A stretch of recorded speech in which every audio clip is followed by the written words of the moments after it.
Hello, and welcome into the Star Wars Legends Lounge, the show celebrating the books from Star Wars Legends. I'm Aaron Motes. We have something a little bit different today, the Lost Tribe of the Sith Collected Stories, a series of 8 short stories and 1 final novella. Together, the 9 stories combine to tell the story of a group of Sith and humans from the ancient hyperspace war that are marooned on an unknown planet.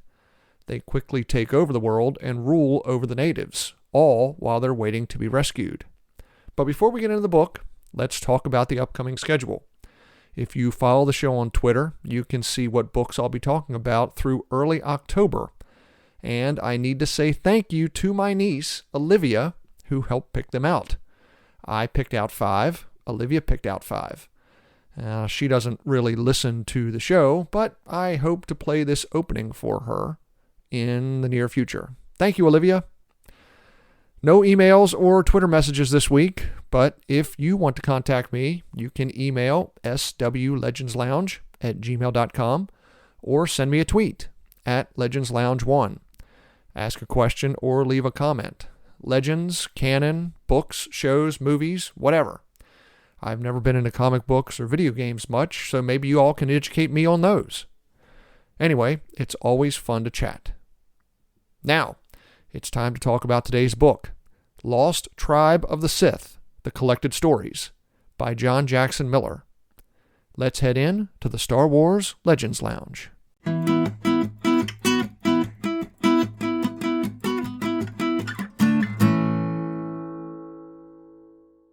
This week's book's a little different, so I'm going to talk about it a little differently than the others.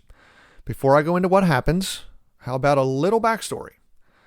The Lost Tribe of the Sith is a small group of Sith slaves from Nagasato's empire during the Great Hyperspace War with the Republic in the year 5000 BBY.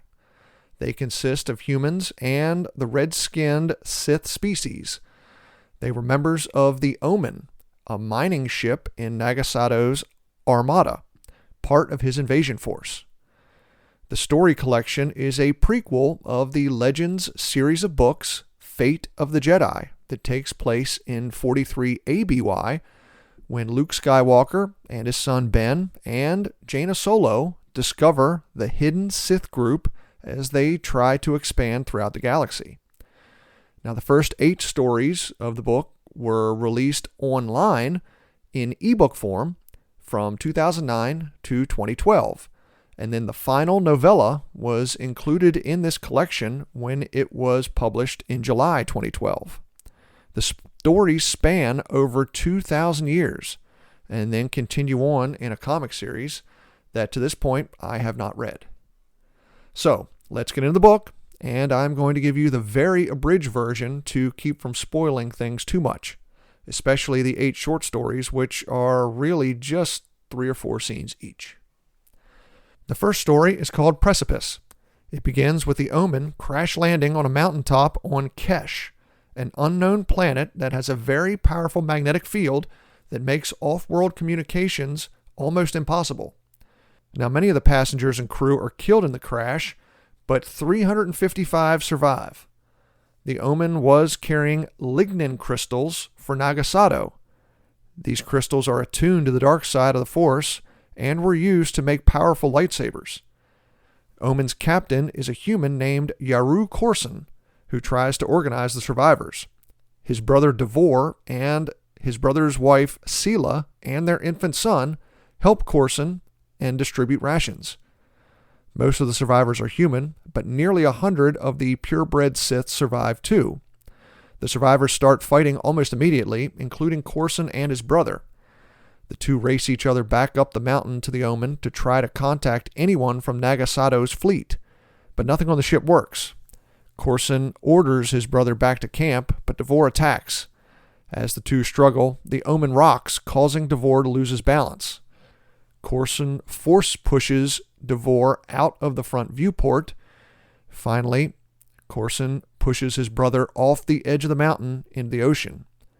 Now, when he returns to camp, Corson tells everyone that Devor fell to his death, but Sela knows he's lying. However, one thing Corson doesn't tell anyone.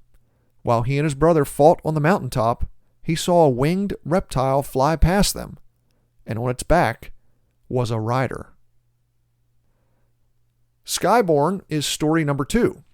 It features Adari Val, a Kashiri geologist who's an outcast because she doesn't follow her people's religion or listen to the Neshtavar, the priests that ride the Uvaks, the winged reptiles, and rule society on the continent. Adari believes the land was created mostly from volcanic activity, but Kashiri religion teaches that the land was a gift from the Skyborn, the ancient gods of Kesh that came from outer space. Adari is brought to trial in front of the Neshtavar to defend her findings. Now, while she argues with the high priest, a huge explosion lights up the mountains to the west. The Neshtavar take that as a sign from the gods. Adari is a heretic, and she must be punished. She flees on an Uvak and flies toward the mountain. As she circles, she sees 2 beings fighting with red lights, one throwing the other over the edge. Later, she finds the Omen survivors and their camp. Adari is brought before their leader, Yaru Korson, the man she saw fighting at the top of the mountain. Korson learns about the Kashiri culture and their beliefs from Adari, and they convince her to introduce the Sith to the rest of her people. The Sith convince the Kashiri that they are the Skyborn, the ancient gods made flesh, using the Force to amaze the natives. Adari is proclaimed daughter of the Skyborn for discovering the Sith, but she remains uneasy about the strangers. From her time with Korson, Adari knows that these beings may have special powers and abilities, but they are not the Skyborn. Now flash forward 15 years to Paragon, the 3rd story in the series. The Sith now rule on the continent Neshta Minor. Yaru Korson is the Grand Lord and has married Sela, his brother's widow, and has adopted her son. The 2 also have a daughter of their own, Nida. Now with Sela's help, Korson promotes a council of High Lords to rule the continent. Sela controls the Sith Kresh, documenting and controlling the breeding program. The Sith and the Kashiri are incapable of breeding together, but Sela is concerned about the humans and the pure-blood Red Sith interbreeding. Something's wrong. All of the offspring of the Red Sith die during childbirth. Slowly, their numbers are dying off. The leader of the Red Sith, Ravelin Roth, believes Sela is behind the infant deaths. To separate the 2, Korson sends Roth away from the capital city of Tav to Tetsubil in the south. Soon, word gets to Korson there's been a catastrophe. A plague has killed nearly 18,000 Kashiri in Tetsubil. Korson and Sela rush to the city and find Roth, who claims he doesn't know what's happened. Sela examines one of the bodies and tells Korson to burn them all. But that doesn't stop the spread, as the Kashiri in the cities around Tetsubil are soon dead as well. But Sela discovers this is not a plague. It's poison. And the outbreaks were only in the cities where the Red Sith were working. Enraged, Korson orders the execution of the Red Sith, but Sela wants to question Roth before he dies. Desperate, Roth admits to killing the Kashiri in Tetsubil, but denies poisoning the other villages. Of course you didn't, Sela tells him. Because she did, and she pointed the blame at the Red Sith. She tells Roth she also orchestrated the deaths of all the Red Sith infants, ensuring only the humans could reproduce. After confessing, Sela then orders Roth's death, ending the Red Sith on Kesh. Savior is the 4th story, and it takes place about 10 years later. To mark the 25th anniversary of the Sith's arrival on Kesh, Korson orders a huge celebration in the capital city of Tav.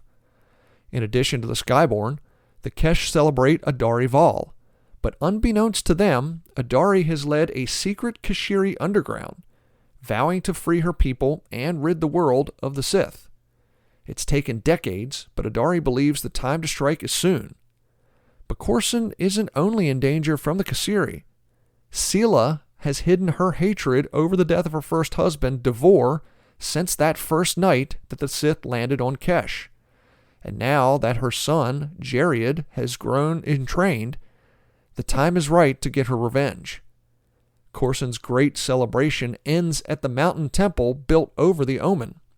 At its climax, Sela springs her trap. Jariad and a group of Sith sabers surround Coruscant and a small group of his followers. As Coruscant's group is slowly wiped out, the Kashiri rebels release the Uvoks, taking away the Sith's ability to travel across the continent. In the midst of the chaos, Coruscant and Sela's daughter Nyda arrives with a group of warriors. Coruscant has been training Nyda in secret for years, as insurance against his wife and stepson. Nyda kills her brother and cripples her mother.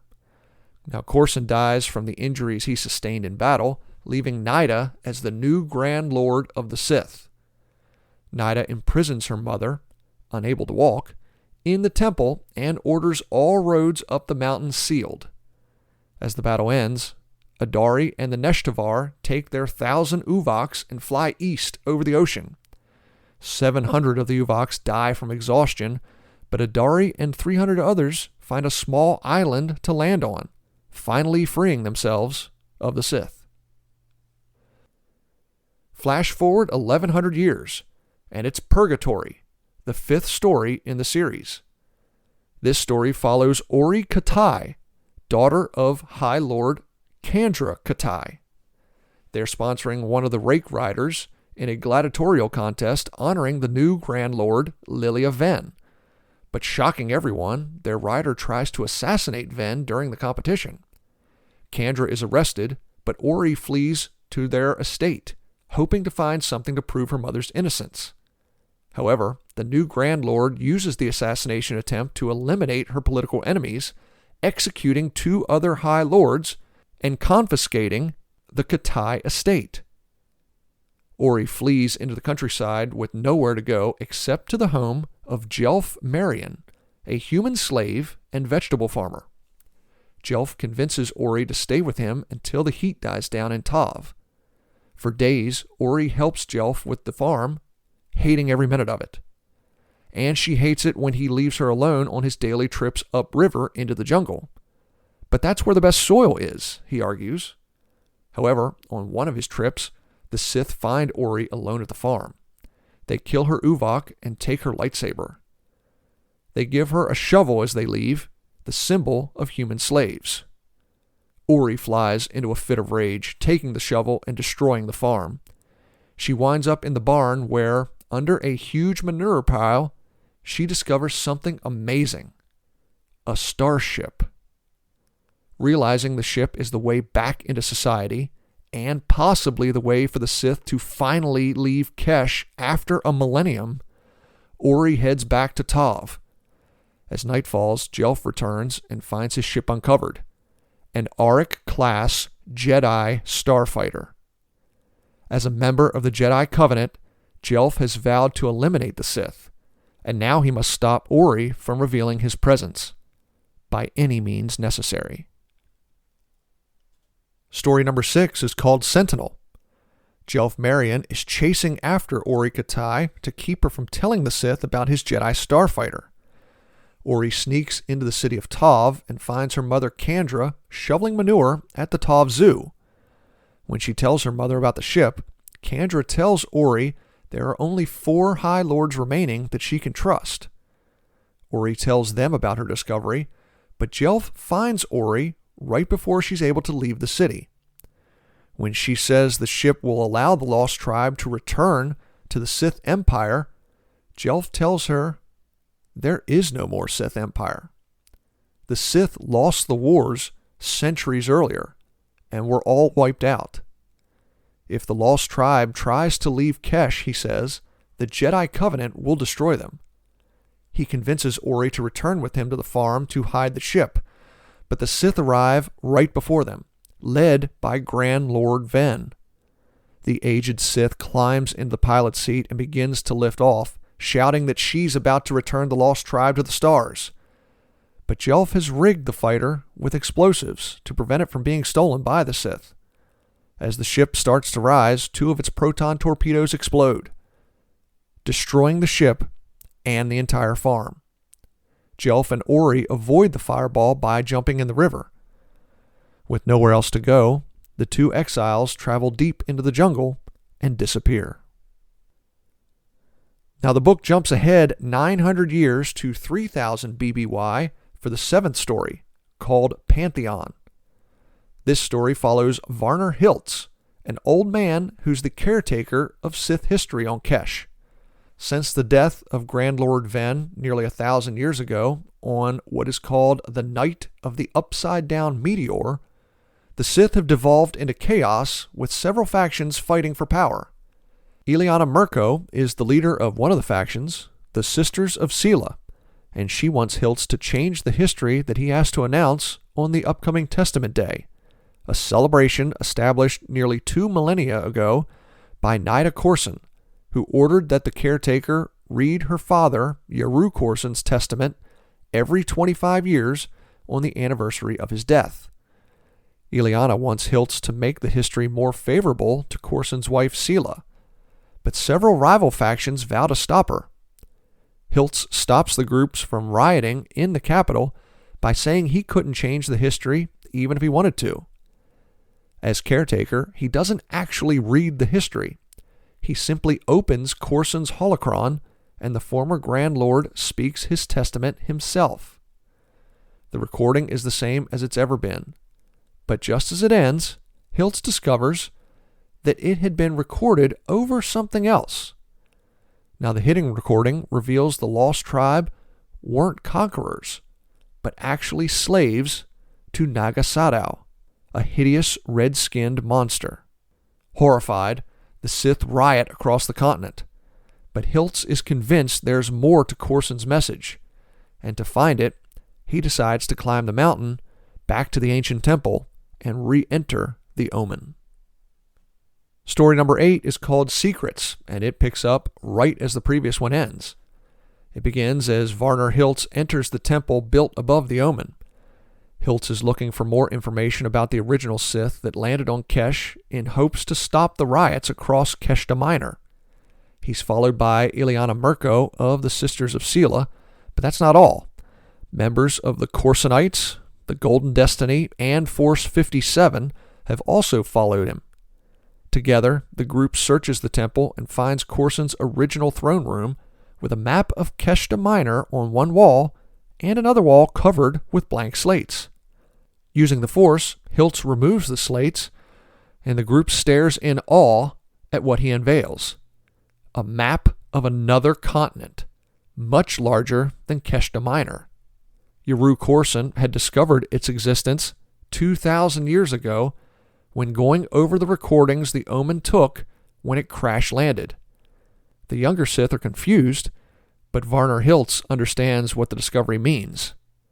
A way to reunite the Sith. The final tale of the Lost Tribe is called Pandemonium, and it takes place 25 years later. The story takes place on the continent Alanciar. The Kashiri of Alanciar are more militant than the ones on Keshta Minor. Why? Because they've been preparing for an invasion. 2,000 years ago, a small group of Kashiri Uvak flyers, led by Adari Val, landed on Alanciar and warned them about the Sith, and that invasion is about to happen. The Sith first send a reconnaissance force of 3 airships. They don't expect much of a resistance, but the Kashiri surprise them, shooting them down. A few survive, led by High Lord Adel Vray. Vray and the survivors take 2 hostages, Quara Thane and Jogan Halder. They decide to split up. Adel will take Quara to the Alanciar's capital of Sumintri, while the other Sith take Jogan and a Kashiri shore patrol boat and sail back to Keshta Minor. Quara smuggles Adel into Sumintri, but the full Sith invasion begins right as they enter the city. Led by High Lord Bentando, the Sith take control of the Alanciar War Cabinet and the continent's communications network. They learn that Bentando planned to use the Alanciari Kashiri to help eliminate Grand Lord Hiltz when he arrives and establish a new Sith Empire on Alanciar. But Hiltz anticipates Bentando's treachery and has Bentando killed by one of his own servants, a Kashiri that Hiltz had planted in Bantando's home 25 years before. When Hiltz and the main Sith contingent finally arrive, they use Jogan to spread their message. The Sith aren't the conquerors that Adari Val had warned about 2,000 years ago. The Sith are a peaceful people, sent by the gods to protect the Kashiri. Time for a break. I'm Aaron Moats. You're listening to the Star Wars Legends Lounge.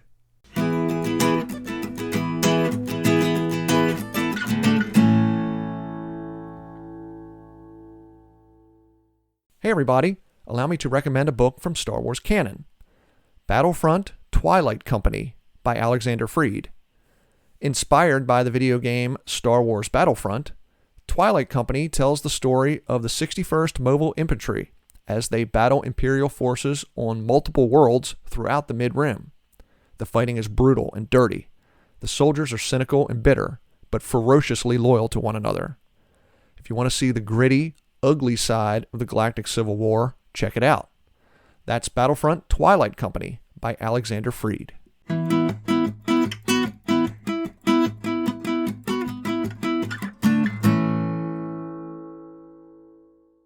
Welcome back to the Star Wars Legends Lounge, the show that celebrates the books from Star Wars Legends. I'm Aaron Moats, and I'm talking about the book Lost Tribe of the Sith, The Collected Stories by John Jackson Miller. This book is fun. You know, it's not a great book.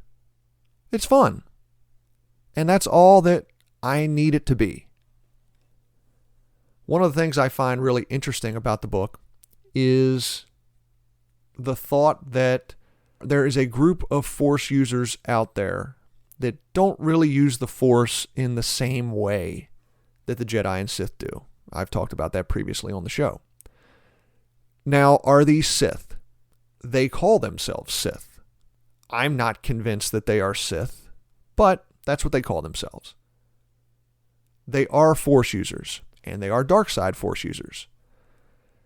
In that vein, they are similar to groups like the Night Sisters, which are in both Legends and canon, or the Falanasi, which are in the Legends stories, the Black Fleet Crisis.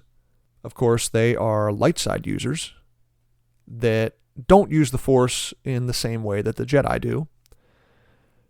But the Lost Tribe are a set of dark side Force users that have been separated from the rest of the galaxy for millennia, and as it turns out, over 5,000 millennia. Now, this book takes place over 2,000 years, but we learn they don't return to the rest of the galaxy until the Fate of the Jedi books in 43 ABY, with the help of the Sith sphere ship. Try saying that 5 times fast. I'm not going to go into all that because we will get to the Fate of the Jedi stories later on. But they are dark side users who were trained by the ancient Sith. So, in that, I guess you could say they are close to what we think of as Sith. I still like to consider them more dark side Force users that use the Force in a slightly different way than how the Jedi and Sith use them. You know, they've been isolated for all this time. And the original Omen refugees that crash landed on Kesh, it wasn't like they were great Sith Lords. They were originally slaves that had some Force powers. So everything they've learned after that first generation was basically what they taught themselves. And it's not like those teachings can't change over time. In fact, I believe they probably did. But one of the things I really like about the story is that it's another one of those tales where we discover that the galaxy is bigger than just the Jedi and Sith. You know, to be honest, they don't really go into much of how they actually use the Force. They do talk about how they occasionally levitate objects and how they can communicate telepathically. But that's about it. And it's not like they use that very often. These are very straightforward stories.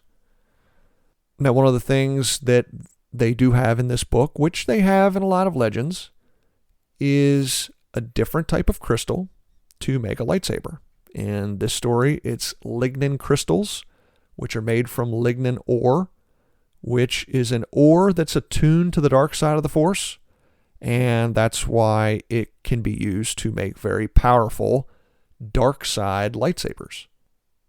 And that's one of the things that I like about Legends, is how there are different types of materials that can be used to make lightsabers.